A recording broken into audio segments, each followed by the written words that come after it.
Está con nosotros Lucio Castro, el profesor Lucio Castro, secretario general del SUTE. Muy buenos días. Muy buenos días, Nicolás.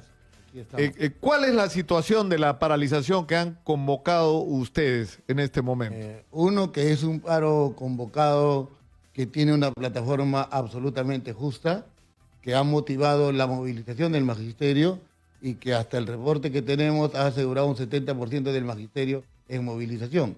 Eso significa que el magisterio tiene un malestar, tiene indignación frente a la oportunidad que ha perdido Vizcarra de asegurar un mayor presupuesto para educación. Ahora, ¿cuáles son los principales reclamos que motivan esta paralización? Que además entiendo es un paro preventivo. Y a la educación.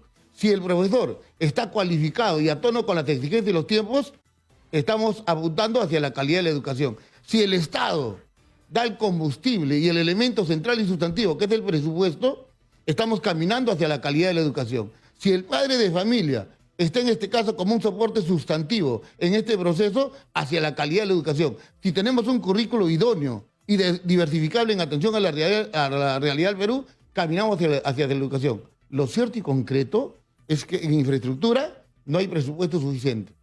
En el tema de alimentación, alumnos con 44% de anemia. En el tema de cualificación de los docentes, el Estado no cumple su rol. El rol lo asumen los docentes con su propio peculio y son desatendidos por el Estado. En el tema de padres de familia, observamos que hay un nivel de preocupación por la misma infraestructura y hoy muestran identificación con estos puntos que ha planteado el magisterio. Pero entonces, lo que está asegurado es que la calidad se aleja y se presenta la crisis. Pero hay un tema acá que es un asunto de fondo, es decir, estamos como apagando incendios, ¿no es cierto? O sea, Exacto. se está hablando de qué poquito le vamos a dar de aumento a los maestros, cómo hacemos para sostener, o sea... No se aborda el problema de la infraestructura educación de manera educativa integral. La infraestructura educativa tiene un déficit, o tenía hasta el año pasado un déficit que bordeaba los 100.000 millones de soles, y se está invirtiendo 2.000 millones de soles al año. O sea, ¿cuántos años necesita para Por lo menos... Estamos hablando de casi 20 años. 20, 25 años Así es. para estar, o sea, dentro de 25 años vamos a estar como debimos estar el año pasado. O sea, Y eso- obviamente no. Y eso evidencia carencia de voluntad política para atender un tema central en educación. Ahora, pero ese es un tema, pero hay un tema con el contenido de la educación. El otro día un maestro,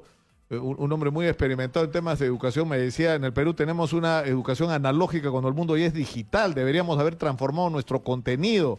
Deberíamos hacer una educación donde se prepare a los chicos para trabajar incluso desde el colegio, que tú salgas del colegio sabiendo algo. Que sean nativos, ¿no?, digitales. ¿Qué te dice la estadística? El 54% de instituciones educativas no tiene agua, luz, desagüe. El 50% de instituciones educativas no tiene internet. ¿Y esto qué te acredita? Claro, Que de parte del Estado, de parte del gobierno, eso supone, no hay un nivel de que atención. debería haber. Es decir, esto está en emergencia, igual que lo está salud y la seguridad, ¿no es cierto? Y lo que habría que hacer es crear un espacio para discutir cómo diablos vamos a hacer para salir de esto en el menor plazo posible, para lo cual va a haber que invertir cantidades ingentes de dinero y que la respuesta tiene que, de los economistas, ¿no es cierto? ¿De dónde lo vamos a sacar? Si se van a crear impuestos para eso, si nos vamos a endeudar internacionalmente. Pero lo que no podemos es dejar que las cosas sigan como están, ¿no? Necesitamos una política de Estado, pero la política de Estado es prácticamente la misma que se ha implementado en Chile, en Ecuador, en donde el Estado se viene desentendiendo o se ha desentendido de sus responsabilidades centrales. Y estamos observando qué está sucediendo. Entonces, aquí lo que se ha perdido es la oportunidad de parte del señor Vizcarra de asumir con decisión política esta política de Estado, de otorgar mayor presupuesto para educación. Claro, pero no tiene cara de arreglarse, porque ya se presentó el presupuesto y entiendo que ahora el presupuesto lo resuelve el Ejecutivo, ¿no es cierto? Con decreto de urgencia, esto está en manos del Poder Ejecutivo.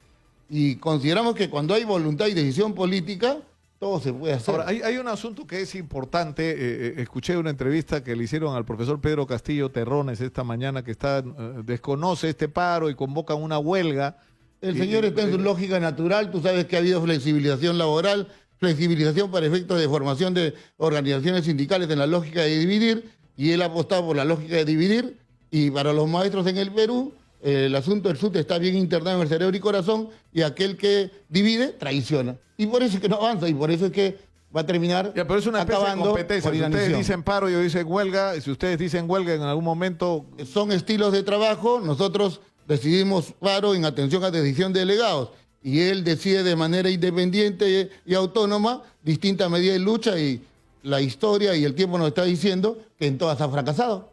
Ahora, lo que sí es cierto, y creo que lo hemos comentado en privado al salir de alguna entrevista, ustedes en un momento perdieron el paso como liderazgo nacional del magisterio en la huelga anterior. En su momento dijimos que habíamos abandonado elementos centrales, y uno central era comunicación con los maestros. Desde el año 2017 y este año de manera mucho más intensa, estamos en contacto permanente con los maestros del país, informando, comunicando, diciéndoles que el SUT existe, que estamos desarrollando acciones en beneficio y en defensa de los derechos de los trabajadores. Y ese mensaje ha calado. Y ese mensaje ha significado que recuperemos de manera muy importante y trascendente la confianza de los maestros. Ahora, también es cierto que hay diversidad, o sea que el SUTEP es uno de los sindicatos más poderosos y trascendentes que han existido en la vida nacional. 47 años de existencia. Ha cumplido un papel significativo en la vida nacional y en la reivindicación de los maestros. Pero es un sindicato que tiene que renovarse en el sentido de incorporar a sus directivas a las diversas corrientes, ¿no? Porque un elemento central, Nicolás. ¿Cómo van a resolver eso? Es decir, también es un reto. Es decir, así como se habla en los partidos de un militante, un voto, debería haber un sistema de elección de un maestro, un voto, ¿no? Un elemento central que alguna vez conversamos fue el siguiente. En el sindicato, lo que cabe como elemento unificador es el pliego de reclamos. Hoy tenemos un pliego de reclamos unificador y que ha sabido recoger de manera sabia todas las exigencias de los maestros. 2, el Frente Único.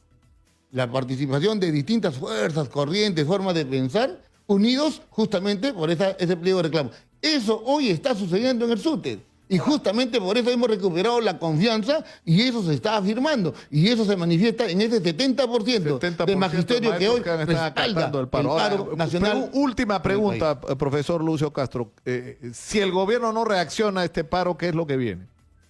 Hay exigencias que quiero que me permitas difundirlas. Los auxiliares de educación, Nicolás, y tú has demostrado sensibilidad en muchas oportunidades, ganan 1.050 soles. Hace 8 años que no tienen nombramiento. ¿Qué estamos pidiendo? Nombramiento e incremento justo, razonable y digno para estos compañeros.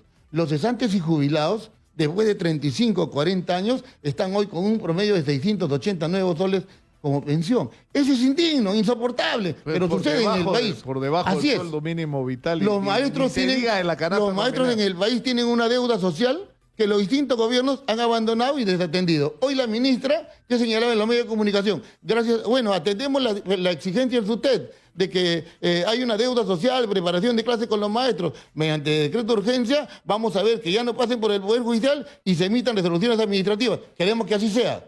Y vamos a estar alertas para que en el diálogo y en la exigencia en las calles eso se concrete.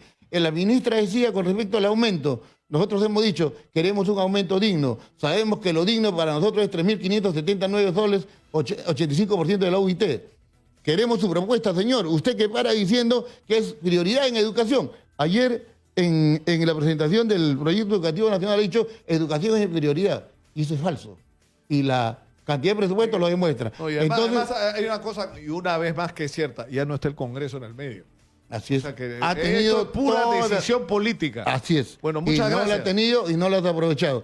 Queremos en como minuto último, a los maestros del país, movilizaciones en todas las regiones, la expresión del malestar, la expresión de la indignación, y al gobierno le decimos que atienda y le dé una mirada importante a los maestros, a los trabajadores y a sus exigencias. No queremos que ocurran situaciones como la de Chile, como la de Ecuador, pero el gobierno, con su desatención, es el que las está generando. Lucio Castro, secretario general del SUTEP, ha estado con nosotros.